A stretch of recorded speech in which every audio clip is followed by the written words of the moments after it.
moi je suis d'accord ñu teg jaari fële. mais am na ay affaires yoo xamante ne bu xewee il faut que les gens en parlent. loolu mooy dëgg. la vérité il faut savoir dire la vérité dans des moments importants. jaari xale la ça peut se comprendre je ne suis pas dans le jugement mais ce que je suis en train de voir des gens qui sortent di non l'impossible non ko c'est pas possible yow sa doom bu defoon tey benn affaire yow mii personnellement doo xaar nit ñi di la ko da nga koy régler tu le tues c'est une façon de dire da nga koy corriger mais li ma gis nii c'est pas ça donc je reprécise ma pensée jaari xale la nañ ko teg fële elle peut faire des erreurs je ne suis pas dans le jugement mais adulte yi jël ay paroles di jéem a lu rouge nga bëgg ko blanc wala lu blanc nga bëgg ko rouge ça ne passe pas et nit bu amee un problème il faut pas le déplacer il faut le régler il y a eu un problème il faut avoir le courage et la responsabilité de le régler encore que Diary c'est pas n'importe qui c'est la fille de tous les Sénégalais c'est la nièce de tous les Sénégalais c'est l'enfant de tous les Sénégalais merci il faut que la vérité soit dite et qu'on en tire les leçons qui s'imposent. Bouba waaw bon moi je pense que wax fa dëgg yàlla oui Diary c'est n'importe qui parce que Sénégal bii la ñu nekk xam nga ñun bu il faut ñu xaw a gëm suñu bopp c'est pas parce que xale jàng na école française raw ci moromam yi dem France attention bi mag bu metti ni après mu accoucher affaire bu toll nii nan waxante dëgg loolooy dëgg c'est-à-dire que aujourd'hui fi ñu yóbbu affaire bi parce que bu am na xale boo xam ne ma nga ca daara ja fële di jàng gën fa dàq kii te joxuñu ko attention bi bu ñu defee loolu yëpp mooy li ma liir bu dee dama gis ñu naan dafay bàyyi ay indices pour que nit ñi comprendre benn affaire yi ñun amuñu jot googu dañu nekk ci biir mbas man Zeyna sama doom bu taxawoon taxaw bu mel ni ma diggaale ko ak moom du affaire yu jàng ay meilleurs élèves ak yooyu ki yor suñu avenir ak ki yor avenir du Sénégal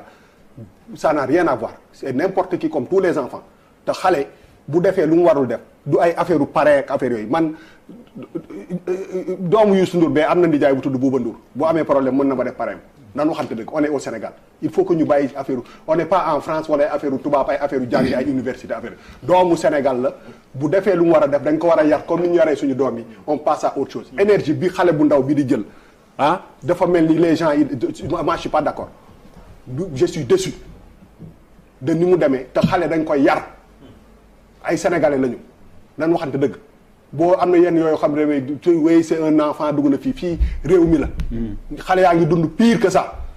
nga dem France fële toog ñiy rêvé nekk France ci haute école yooyu du ñu jeex nan waxante dëgg yenn yabaate la voilà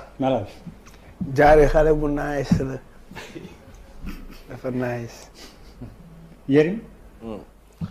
non man je pense que lettre bi c'est une lettre catastrophique boo xam ne kenn waru ko woon siiwal waaw lettre bi moom kenn waru ko woon siiwal kenn warul woon siiwal lettre bi mu ne lettre bi kenn waru ko woon siiwal damaa jàpp ne xale bu dee xalet ay mag la digaaleel lettre bi moom kenn waru koo siiwal parce que nit ñi mënuñoo nekk ci pression yow nga xale nga ñëw ni yow nekkoo ci benn pression loolu moom même bu ko xale bi defet mag ñi mënoon nañ am xelu bañ a siiwal lettre bi en même temps aussi mais lettre bi du communiquer lettre bi rek je veux dire du communiquer on est quand même dans un état boo xam dafa engagé woon ay consul ak ay ambassadeur bi yëpp ñuy seet affaire bi mais bu paree dañu war a bind communiquer parce que lettre la quoi bon bu ma waxee loolu ba pare nag aussi mën naa gëm ni aussi xam nga aussi école préparatoire boobu dafa metti non c'est vrai dafa metti xam nga man sincèrement c'est-à-dire surtout moom pression bi nekk ci moom aussi loolu dañ ko war a éviter Sénégal. waaw xaaral ma man kañ bu dindil ma Bouba bi xoolal li ngay wax ni ngir yàlla Yérim non li ngay xool bul ma jël non déedéet xam nga lu tax àdduna ma position lépp weexul wala lépp ñuul tu comprends boo waxee ni les gars yi def na ba pare il faut aussi nga xool de l'autre côté de la balance parce que lépp aussi xam nga da ngay dafa am yoo xam ni boo ko dundee man sama doom bu jigéen par exemple préparé def Lyon mais daf def benn année pare na ma papa ma ne ko am je suis fatigué moment bii mi ngi Sénégal di def année sabbatique parce que pression bi dafa non xaar rek ma la booba dafa metti xam nga boo ko dundee aussi da nga koy xam def na première année affaire bi metti mu ñëw mi ngi noppalu parce que pression bi c'est-à-dire jàng bi mooy jàng prépa mooy jàng bi gën a metti ci àdduna. il faut ñu xam ko ba pare moom mu yokkaat ci beneen pression mooy am prix concours général ñu bon xam nga déjà ñi am non booba non c'est important. mais non dama noyyi rek. waaw parce que man par exemple. d'accord ma ak yow mais waxal rek. man xamul mooy metti. Yérim doo bàyyi sama tur bi ci bii. non parce que non ni nga may interpellé moo may gêné quoi. genre à la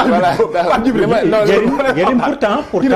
pourtant elle dit justement que c'est pas la pression. non attends. mais boo ko Yérim mën nga ma bàyyi ci bii. loolu xam nga moo ko wax. cousin loolu wax la rek mais étude préparatoire. Yérim na mu bàyyi dafa metti xale yi koy def dañuy am bac C am moyenne bu baax donc am idée que ni ñoom c'est l'élite boo ñëwee foofu ay moyenne 10 ak ay 11 ngay am looloo fi nekk loolu dafa donc en général sax comme moom ni def enchaîner ñaari année kenn du ko def da ngay def benn année nga def année sabbatique après nga defaat beneen année donc beneen affaire la bon bref beneen affaire bi mooy aussi lii ban leçon lañ ci war a jàngat publicité bi ci xale bi dafa bari comprendre gis nga moom bu amoon prix concours général rek ñu toppatoo ko mu dem liggéeyi dem jàngi ça aurait été plus facile que li mu dund yépp pression médiatique bi nga xam ni non booba li ma wax ni dama xaw non man kii laa wax waaw da xaaral ma wax ak saa yi xoolal maawa li dama xaw dund yàlla def na man bi may def première amoon naa prix concours général à l'époque Abdou Diouf recevoir Babacar Diagne journaliste la woon interviewé moo wax benn affaire mais après dama dem ba bëgg ci génn te à l'époque amul woon site internet amul woon télé parce que âge bi 19 ans sëñ bi télé bi ñii di la wax ñii di la interpeller ñii di la joxoñ ñii naan d'accord nañ dafa metti loolu aussi man dund naa ko donc non Sénégal war nañu xoolaat affaire concours général am nga prix nan la jël defar la nga dem jàngi tranquillement protéger la mais publicité bi ak pression bi aussi dafa mel il faut reconnaître aussi. Allez monsieur le ministre vous avez suivi cette affaire topp nga pas d'accord mais c'est gis-gis c'est son avis gis-gisam la ñu déglu monsieur le ministre publicité ñun ñii invité nañ ko fii soir d'info xanaa on est complice kon Non, mais dëgg la xanaa ñun on est complice. Pourquoi on les envoie là-bas? Il y a des lycées d'excellence. Il faut créer des universités d'excellence ici. ñëpp de seetaan la. C'est aussi simple que ça. Pour garder les enfants là. Parce que ça aussi c'est un autre débat. xaalisu Sénégal lañ leen jàngale. saa yi déggoo man la ñay dund fee kay dund ca daara ja c'est ay des fois ay yat lay dul war c'est un autre débat monsieur le ministre gis dans cette affaire. waaw man ñu déglu neex rek laa fi dégg. ñu déglu moo fi déggul dara lu naqari non nañ waxante dëgg dégguñu fi dara lu naqari sum waay dégguñu fi dara lu naqari am na ñuy dund pire di ngeen fi wax yëpp lu neex la TFM ñu woor la 19h say foo xam ne say morom papa ñoo fi toog nga ñëw toog wax ñu jël la yóbbu France teg la ca kaw yëkkati la. mais justement loolu la Yérim wax ni attanu ko Yérim